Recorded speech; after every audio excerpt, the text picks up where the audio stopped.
Hi guys, you are watching my channel Ehsan pets. अस्सलाम वालेकुम। मैं हूं एहसन ज़फ़र, कराची पाकिस्तान से, और कॉकटेल मेरी पहली मोहब्बत। तो गाइज़, आज बहुत ही मेन इंपॉर्टेंट टॉपिक पे जो है डिस्कशन करने जा रहा हूँ आपके साथ। एक भाई ने क्वेश्चन किया था, बल्कि एक भाई ने नहीं, बहुत सारे लोगों ने मुझसे क्वेश्चन किए थे, सेम क्वेश्चन था, इसलिए मैंने कहा डिस्कस भी कर लेंगे। और ये बहुत इंपॉर्टेंट बात है, इसमें मजाक नहीं है। जितने भी लोग बजीज़ की ब्रीडिंग करवाते हैं, बजीज़ की ख़रीद फ़रोख्त करते हैं, उनको ये बात अच्छे से पता होनी चाहिए जो आज हम डिस्कस करने जा रहे हैं। भाई, काफ़ी लोगों ने कहा हमारे पास बजीज़ मर रहे हैं, ठीक है। पहले एक ने कहा कि हमारे पास मर जाते हैं, फिर किसी और ने बताया कि मर रहे हैं, फिर किसी ने बताया कि बच्चे मर रहे हैं, फिर किसी ने बताया कि रोज़ सुबह उठ के मैं 10 पीस फेंक रहा होता हूँ, ठीक है। तो ये सारी चीज़ें मुझे बहुत सारे लोगों ने बोली कि इसका हल बताएं, इसकी चीज़ें। पहली बात तो ये कि मेडिकेशन करना ज़रूरी होता है, लाइट एंटीबायोटिक आप दे सकते हैं, उससे भी ठीक हो जाता है। और दूसरा, इसके अलावा मैं आपको बता दूँ, वैसे याद रखें, नेचुरली फिंचेस में और बजीज़ में, ये दोनों, इनका ग्रोथ रेशो बहुत हाई होता है, इनका ब्रीडिंग रेशो इतना ज़्यादा है कि बाकी कोई बर्ड इनके कंपैरिजन में आ ही नहीं सकता। जितनी तेज़ी से इनकी ब्रीडिंग साइकिल चलती है ना, यानी कि यहाँ अंडों पे बैठे, यहाँ 15 दिन बाद बच्चे, 15 से 18 दिन में बच्चे निकल आए, उसके बाद बच्चे जो हैं 10 से 12-15 दिन में बच्चे इतने बड़े हो जाते हैं इनके, 20 दिन में बाहर आ जाते, 18वें दिन में बाहर आ जाते हैं, 18-20 दिन बाद नीचे गिर जाते हैं। और डिपेंड करता है ब्लड लाइन पे। कुछ बजीज़ के बच्चे ऐसे होंगे जो आपके नॉर्मल बजीज़ से थोड़ा सा लेट ग्रो कर रहे होंगे, ऐसा होता है। कुछ ब्लड लाइन के बच्चे बहुत तेज़ी से निकल रहे होते हैं, बहुत तेज़ी से बड़े हो रहे होते हैं। मिनिमम फ़र्क थोड़ा बहुत इतना सा फ़र्क आ सकता है, लेकिन ओवरऑल जो अगर बजीज़ को आप प्रोग्रेस देखें ना, तो रॉकेट ब्रीडिंग होती है, रॉकेट, ठीक है। अब इसका मरने से क्या ताल्लुक़ है, आप बोलोगे यार बात तो मरने की है कि मर क्यों रहे हैं, ये बता रहा है कि ब्रीडिंग बहुत तेज़ करते हैं। मेरी कोई बात बेकार नहीं होती, फालतू नहीं होती। अगर आपको फ़ायदा चाहिए ना, अगर आपको कारोबार करना है, तो गौर से सुन लिया करें मेरी एक अगली बात दूसरी बात से आगे जाके मिलनी होती है। मैं हमेशा, मेरी बात है कि मिसाल दे के मैं समझाता हूँ। अगर मैं आपको डायरेक्टली समझाऊंगा ना, ये बातें ऐसे करो वैसे, आपको नहीं समझ में आएगा। मिसाल दे के समझाने से ये होता है कि बात याद रह जाती है। अब खैर टॉपिक पे आते हैं, मेन बात पे आते हैं। अब जिस चीज़ का ग्रोथ रेशो इतना हाई होगा कि इतनी जल्दी जल्दी अंडे, बच्चे निकल रहे हैं, कूद रहे हैं, फिर दोबारा अंडे दे रही है फीमेल, और यानी कि पेरेंट्स जो है वो यानी पाले जा रहे हैं, रैपिडली बच्चे पाले जा रहे हैं, निकलते जा रहे हैं, बच्चे नीचे गिर रहे हैं, फिर दोबारा मटकी में अंडे आ गए, फिर बच्चे नीचे गिरे, अभी नीचे गिरे ही हैं, फिर दोबारा अंडे आ गए, क्रॉसिंग स्टार्ट हो गई। तो जिस चीज़ का ब्रीडिंग रेशो, जिस चीज़ का ग्रोथ रेशो इतना हाई होगा, यार इतनी तो बंदे में अकल होनी चाहिए ना, कि ये तो अल्लाह ताला ने एक साइकिल रखी है ना, जो चीज़ पैदा बहुत ज़्यादा होती है तो वो मरती भी है, ठीक है। अब अगर आप बोल रहे हैं कि मैं रोज़ सुबह एक दाना फेंक रहा हूँ, तो भाई पैदा भी यकीनन बहुत ज़्यादा हो रहे होंगे, यानी कि दिन में पैदा ज़्यादा होते हैं, मरते बहुत कम है, फ़ायदा फिर भी हो जाता है। हाँ, आप एंटीबायोटिक चलाएं अपने पास, लाइट एंटीबायोटिक से बच्चे मरना बंद हो जाते हैं। अब बच्चे मर क्यों रहे हैं, पहली बात तो ये कि समझ में तो आए बच्चे क्यों मर जाते हैं या बड़े क्यों मर रहे हैं अचानक। देखिए, अब मौसम फिर से चेंज हो रहा है, पहले सर्दी थी, अब क्या हो रहा है, अब सर्दी से गर्मी आएगी, अब फिर मौसम चेंज हो रहा है। इस वक्त आपको ख्याल करना पड़ता है, आपको जो है ना मेडिकेशन करनी पड़ती है, मेडिसिन लेनी पड़ती है। अब वो मेडिसिन कौन सी है, लाइट एंटीबायोटिक है, ठीक है। वो आप देंगे ना, इस टाइम पे ही देनी होती है वो। इसके अलावा अपनी फ़ीड जो है, जो मैंने बताया था उस तरीके से रख लें। अगर किसी ने कमेंट किया ना कि फ़ीड बता दें, भाई फ़ीड में बता चुका हूँ यार, पिछली वीडियोज़ में देख लेना यार, मेरे भाइयों, मेरे मुन्नों, मेरे जिगर के टुकड़ों, पुरानी वीडियोज़ भी देख लिया करो। वो पुरानी का मतलब ये नहीं होता कि वो सदियों पुरानी है, कोई कल बनाई है, कोई परसों बनाई है, कोई एक हफ़्ते पहले बनाई है। मेरी वीडियोज़ में आके ये सीख लो कि किसी चैनल की सारी वीडियोज़ कैसे निकाली जाती हैं। यानी एक चैनल है, उसने जितनी भी वीडियोस बनाई हैं, मैं वो देखना चाह रहा हूँ, तो वो सीख लो। वीडियोस में आके सारी वीडियोस निकाल लिया करो। डेली बेसिस पे 2-2 भी रात को सोते हुए देखोगे ना, ब्लैंकेट में लेट के, आराम से कंफर्टर में लेट के 2-2 वीडियोस देखोगे, तो तुम्हारा अगर कारोबार करना चाह रहे हो ना, तुम्हारी कारोबार संवर जाएगा, ज़िंदगी संवर जाएगी। क्योंकि बेटा नौकरियों में तो अब कुछ हो नहीं सकता ना, आपको हालात पता है ना क्या हालात हैं। अबे 20-20 हज़ार रुपये की नौकरियाँ, 18 हज़ार रुपये की नौकरियाँ, उसमें से भी कटिंग हो रही है, सैलरी कट रही है। लेट क्यों आए, 1 मिनट लेट हो गए, 1000 रुपये कटेगा। अरे भाई, तो आपको इस बात का फ़ैसला कर लो, आपने करना क्या है। मैं ये नहीं कह रहा जॉब छोड़ दो, अपनी जॉब करते रहो, लेकिन मेरी बातें ध्यान से सुन लिया करो।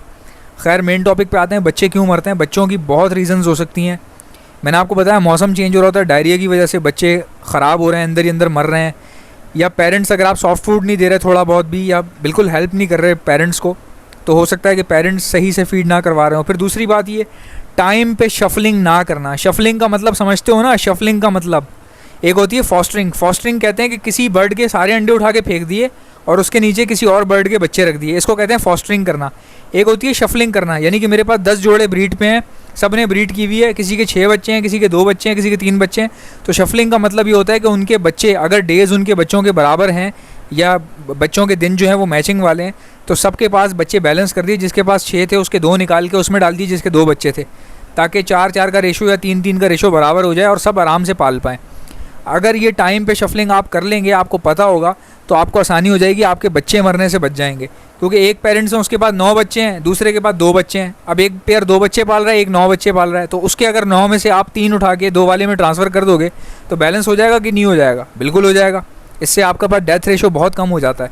इसके अलावा भी अगर आपकी फीड में कोई मसला आ गया था या पानी में कोई बैक्टीरिया था, बर्ड ने पी लिया, क्योंकि बर्ड तो देखो जिसने बीमार होना उसको बचा हो ही नहीं सकता, ये याद रखना बात को। अब एक बीमार हो गया बर्ड, उसने पानी पिया, उसमें बैक्टीरिया था, पेट में चला गया, पेट ख़राब हो गया बर्ड का। लेकिन भाई उसका अगर पेट ख़राब हो गया तो मेडिसिन भी आपके पास होनी चाहिए ना। मतलब ये तो अजीब सी बात है, एक बंदे ने परिंदे रखे हुए लेकिन उसके पास परिंदों वाली दवाई नहीं है। ये तो आपका अपना पर्सनल मैटर है कि इतना तो आप में होना चाहिए कि बर्ड अगर बीमार हो जाए उसको कब क्या चीज़ देनी है वो आपको पता हो, आपके पास रखी भी तो एटलीस्ट। जो भी लोग बर्ड ख़रीदते हैं, बर्ड ख़रीदने से पहले बर्ड की मेडिसिन ले लिया करो इखलाकन, ठीक है ना? अपना इखलाक दिखाया करें थोड़ा सा। अब एक बंदा लालच में आके शुरू करेगा बर्ड्स को कि बस मुझे पैसे कमाने, तो भाई बगैर पैसे लगाए आप कमाओगे कैसे यार? ऊपर से थोड़ी कारोबार गिर जाता है नीचे कि आप बैठे हुए ऊपर से दुकान गिर गई अब मैं ये चला रहा हूँ, ऐसे तो नहीं गिर गई ना दुकान।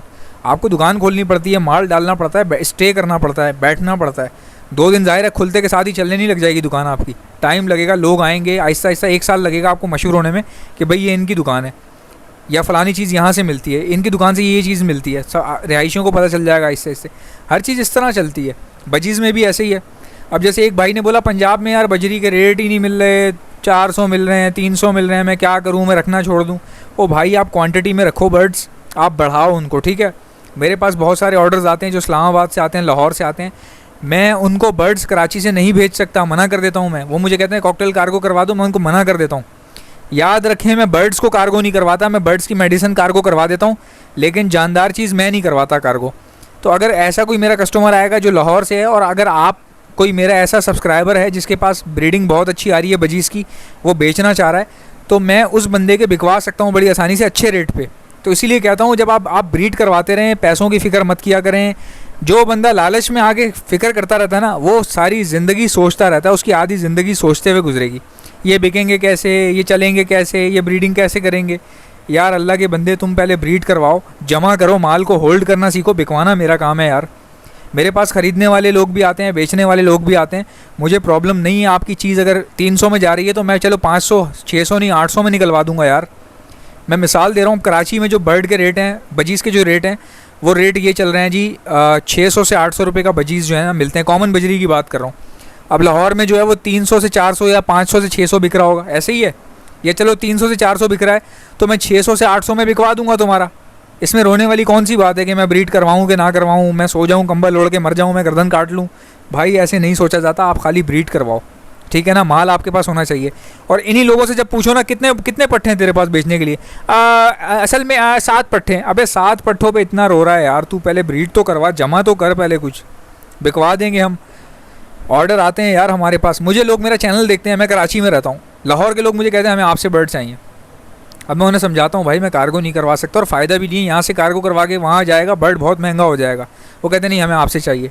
तो ऐसे में मुझे कोई ना कोई ऐसा बंदा चाहिए होता है जो ब्रीडर हो, जो लाहौर में काम कर रहा हो, ब्रीड आ रही हो उसके पास, या इस्लामाबाद में ब्रीड आ रही हो, या रावलपिंडी में ब्रीड आ रही हो, भावलपुर में किसी भी गाँव में ब्रीड आ रही हो। भाई तुम ब्रीड करवाओ।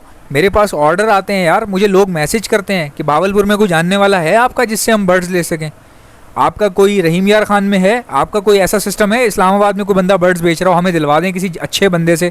हमें जो है ना ट्रस्ट वर्दी चीज़ें चाहिए। तो बात होती है ट्रस्ट की।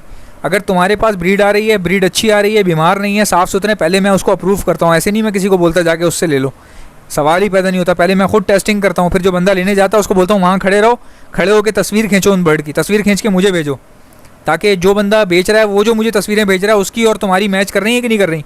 क्योंकि भाई ऐसा भी तो हो सकता है एक बंदा बेचने की कोशिश कर रहा है और मुझे अच्छी वाली तस्वीरें भेज रहा है, लेकिन जिस बंदे को मैंने लेने के लिए भेजा है उसको कोई और माल दे रहा है, ऐसा भी तो हो सकता है ना।